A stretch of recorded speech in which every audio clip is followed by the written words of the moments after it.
Metrom Brașov este o companie producătoare de armament din România. Compania a fost înființată în 1923 și are o tradiție în domeniul metalurgiei neferoaselor și a construcției de mașini pentru industria militară, de securitate și civilă. În anul 2002, a fost reorganizată ca societate comercială controlată de Romarm. Metrom are ca obiect de activitate fabricarea armamentului și muniției. Romarm mai deține pachetul majoritar de 96,30% din acțiuni, iar Avast 3,7%. Metrom a mai înființat în anul 2005 și compania Rom Compresor Brașov, în care deține 49% din acțiuni.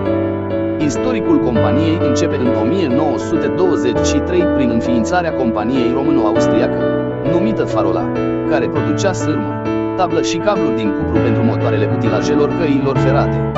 În anul 1948, Farola s-a unit cu compania metalurgică Metrom, înființată în 1935, formând SK Metrom SA de-a lungul timpului.